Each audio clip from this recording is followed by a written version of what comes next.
आप पार्टी जो है वो आरएसएस की बाई प्रोडक्ट है। आरएसएस को आप इस तरह समझ सकते हैं, एक टांग जो है बीजेपी है, दूसरी टांग जो है आप है, और बीच में जो कुछ लटका सा रहता है वो जो है ओवैसी है। नमस्कार, हिंद वॉइस में आपका स्वागत है। मैं विक्राम, हमारे साथ मौजूद हैं एडवोकेट अनिल कुमार जी।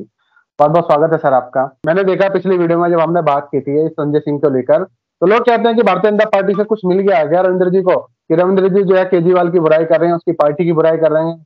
कोई खास दुश्मनी है आपकी? देखिए, मैं अपने बारे में एक बात कह सकता हूँ। मुझसे लोग कहते हैं कि आप जो है मोदी जी के खिलाफ क्यों हैं। यही सवाल लोगों का था कि आप जो है मनमोहन सिंह के खिलाफ क्यों हैं। यही सवाल होता था कि आप जो है अटल बिहारी वाजपेयी के खिलाफ क्यों हैं।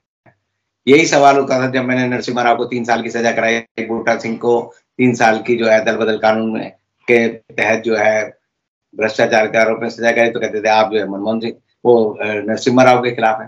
तो मेरा एक कहना है कि मेरा मानना है कि जो सरकार होती है वो गलत काम करती है, और मैं हर प्रधानमंत्री के खिलाफ रहा हूँ।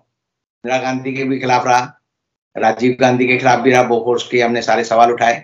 हम वीपी सिंह के खिलाफ भी रहे, वीपी सिंह का हमने रावण बनाकर फूका, और मंडल कमंडल का नारा हमारा था कि सरकार के हाथ में मंडल है, हमारे हाथ कमंडल है। चंद्रशेखर जी से मेरे बड़े अच्छे संबंध थे, उनकी सरकार के खिलाफ भी मैंने डेमोन्स्ट्रेशन किया। तो कोई प्रधानमंत्री ऐसा नहीं है जिसके खिलाफ हमने नहीं किया। और जहां तक पैसे की बात है कि आपसे पैसा मिल गया या कांग्रेस से मिल गया या भारतीय जनता पार्टी से मिल गया, तो आप समझिए आज भी मेरे ही मुकदमे हैं जिनकी वजह से कांग्रेस को जिंदा है। अगर मेरा मुकदमा, जो मुकदमा जिसे हम कहते हैं झारखंड सांसद रिश्वत कांड, अगर वो नहीं होता तो जो पीवी नरसिम्हा राव है उनका पराभव नहीं होता राजनीतिक रूप से। वो 1996 का चुनाव जीतते, लेकिन हमारे मुकदमे की वजह से वो उनका पराभव हुआ। उसकी वजह से गांधी परिवार जो है जिंदा रहा।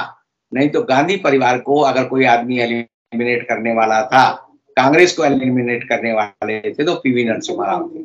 उसका उदाहरण क्या है? उसका उदाहरण यह है कि जब नरसिम्हा राव देश के प्रधानमंत्री थे, तो उत्तर प्रदेश में जब विधानसभा के चुनाव थे, तब कांग्रेस ने बहुजन समाज पार्टी से, काशीराम से समझौता किया। 300 सीटें उन्होंने जो है बीएसपी को दी, और 125 सीटें कांग्रेस ने। जब आप 300 सीट बीएसपी को दे रहे हैं और 125 खुद ले रहे हैं, तो समझिए आपकी स्थिति राज्य में क्या होगी। उस पराभव से कांग्रेस अपने को नहीं बचा पाई, और इसीलिए कांग्रेस की हालत उत्तर प्रदेश में खराब हुई। लेकिन मेरे बारे में ये कहना है कि मैंने किसी से पैसे लिए, किसी से नहीं लिए, मेरे जीवन में हजारों ऐसे मौके आए कि जब लोगों ने जिसके खिलाफ, कोई ऐसा आदमी नहीं जिसके खिलाफ मैंने जो है अपना कोई मुकदमा बीच में लिया है। लेकिन कुछ लोग ऐसे हैं ना, वो ये समझते हैं कि भारतीय जनता पार्टी के खिलाफ जो भी पार्टी जाएगी हम उसका समर्थन करेंगे, और लेकिन अगर उसकी कोई बुराई करेगा तो वो, जैसे केजरीवाल के समर्थक बहुत सारे ऐसे हैं जो कांग्रेस के भी हैं, जो और दलों के भी हैं, वो भारतीय जनता पार्टी के नहीं है, लेकिन जब आप कुछ कहते हैं उन्हें बहुत बुरा लगता है। अगर सवाल यह है कि जो भी पार्टी भारतीय जनता पार्टी के खिलाफ होती है, लोग, और जो हमारा व्यूअर है या और भी व्यूअर है सेकुलर जो अपने आप को कहता है, वो नहीं चाहता कि कोई उस पार्टी का विरोध करे जो भारतीय जनता पार्टी के खिलाफ खड़ी हो। अब चाहे उसमें केजरीवाल की पार्टी हो, चाहे उसमें केसीआर की हो, हालांकि वो भी उनके साथ जा रहे हैं, वो कोई भी पार्टी हो। तो ऐसे में अगर आप कुछ केजरीवाल की पार्टी को कुछ कहते हैं, आप सच बोल रहे हैं, वो एक अलग मसला है, लेकिन लोगों को बुरा क्यों लगता है? क्या उन्हें सच्चाई नहीं पता? क्या कहेंगे आप?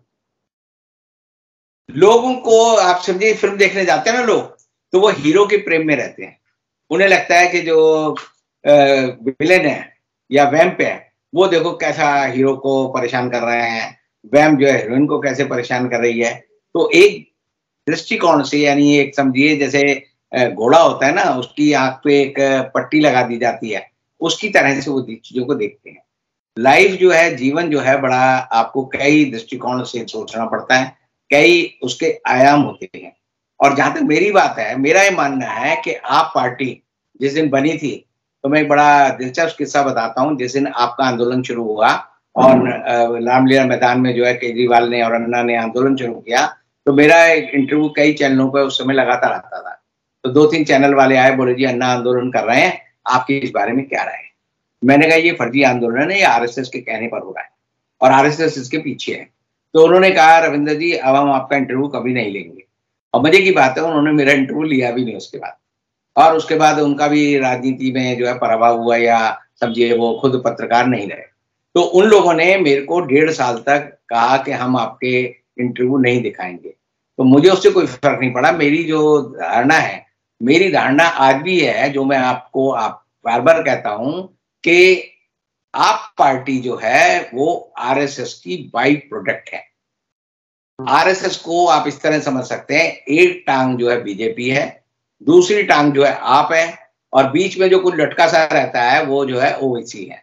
ये तीन चीजें जो है हमेशा आप भारतीय जनता पार्टी और ओवैसी, ये तीनों जो है आरएसएस के निर्देश पर काम करते हैं। केजरीवाल जेल जा रहे हैं, इनके लोग, इनके मंत्री तक जेल जा रहे हैं, और ये इंडिया गठबंधन के साथ चले गए हैं, फिर आरएसएस का प्रोडक्ट कैसे हो गया? ऐसा है, कई बार जब फिल्म बनाते हैं ना, तो बाप जो है, मान लो मैं डायरेक्टर हूं और मेरा बेटा जो है हीरो है, तो हीरो कुछ बार पिटता भी है, पिटेगा तभी तो वो रिएक्ट करेगा। फिल्म तो जब ही बनेगी जब आर पार की लड़ाई जब शुरू होगी। तो ये समझिए आपको लेकर आरएसएस की एक सीधी दृष्टिकोण है, और वही बीजेपी का दृष्टिकोण है कि आपको सेंटर में रखना है। आपको और बीजेपी को दो ही खबरें आनी चाहिए, तीसरी खबर नहीं आनी चाहिए।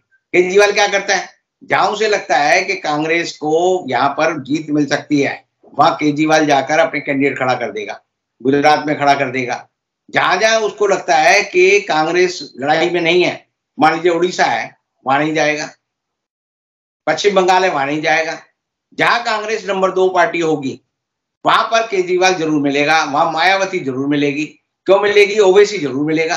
बिहार में होगा, बिहार में आप नहीं जाएगी चुनाव लड़ने, क्योंकि वहां पर जो है नीतीश कुमार है। उड़ीसा में नहीं जाएगी, जैसे मैंने बताया। गोवा में क्यों लड़ेंगे? कोई कांग्रेस वहां पावर में है। ये तमिलनाडु नहीं जाएंगे लड़ने, केरल में नहीं जाएंगे लड़ने। तो बीजेपी के साथ ये चाहते हैं कि जो कांग्रेस का वोट है वो आप जाकर चाहे उस पर डेंट मारे 2%, 5%, 10%, तो वहां पर जो है कांग्रेस का वोट कम हो, ताकि बीजेपी सीधी जीत सके।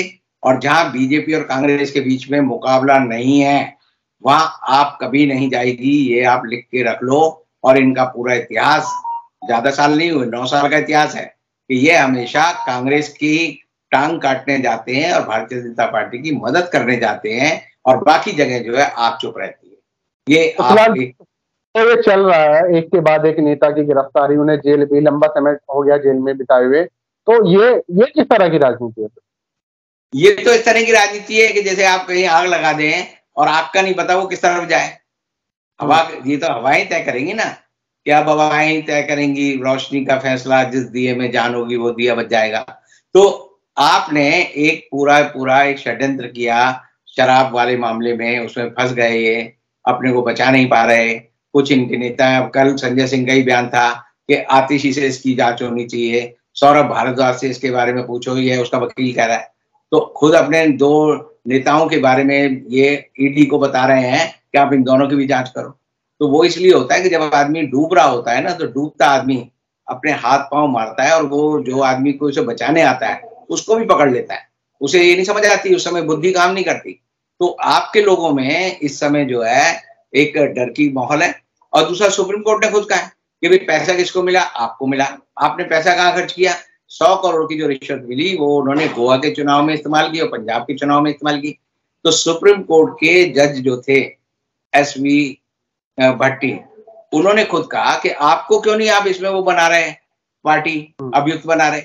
अब मान लीजिए अगर आपको अभियुक्त बना लेते हैं और प्रूव हो जाता है कि चुनाव में ये पैसा खर्च किया गया, तो आपकी रिकॉग्निशन जो है डिरिकॉग्नाइज हो जाएगी, पार्टी खत्म हो जाएगी। और पार्टी के जितने विधायक जीते हैं, यानी पंजाब में इनकी सरकार है, अगर ये हो जाए कि शराब के भ्रष्टाचार के पैसे से लड़े हैं, तो इनकी जो है सबकी सदस्यता खत्म हो जाएगी। जैसे अगर प्रूव हो के कोई जो विदेशी व्यक्ति से पैसा लिया है, या नारकोटिक्स का पैसा है, या अनक्लीन मनी है, उस पे अगर कोई पॉलिटिकल पार्टी चुनाव लड़ती है और उसका प्रूव हो जाता है कि भाई ये पैसा ऐसा था, तो उसकी सदस्यता खत्म होगी, उसकी मान्यता रद्द होगी, उसके सारे सदस्य एक तरह से डिस्क्वालीफाइड हो जाएंगे। तो ये आपके किए हुए कर्म या कुकर्म है, जिसकी वजह से वो परेशानी है। रविंद्र कुमार की वजह से नहीं है। हमें तो जो दिख रहा है हम वो बोलते हैं, और जो हमें अच्छा लगता है वो बोलते हैं। बाकी समय तय करता है कि हमने सही बोला या गलत बोला। और मेरी जो मान्यता है इसमें यह है कि अकेले खड़े हो, जैसे कबीरदास ने कहा था कि कबीरा खड़ा बाजार में लिए लुकाटी हाथ, जोगर फूके अपना चले हमारे साथ। तो हम उस तरह के लोग हैं कि आई मौज फकीर की दिया झोपड़ा फूक। तो हम तो उस तरह के आदमी हैं। हमें जो अच्छा जी। लगता है वो बोलते हैं, और जो मन से अच्छा लगता है वो बोलते हैं, और उसीलिए लोग हमें सुनते हैं और हमारी बात मानते हैं। बहुत बहुत शुक्रिया सर, आपने संजय सिंह और आम आदमी पार्टी का जो फिलहाल हाल चल रहा है उसका पूरा अपडेट बताया कि कहाँ से शुरुआत हुई और क्या क्या आगे इनके साथ हो सकता है। तो नीचे कमेंट कीजिएगा आप लोग, वीडियो को ज़्यादा से ज़्यादा शेयर कीजिएगा। फिर अंदर से मुलाकात होगी, तब तक के लिए दीजिए इजाज़त।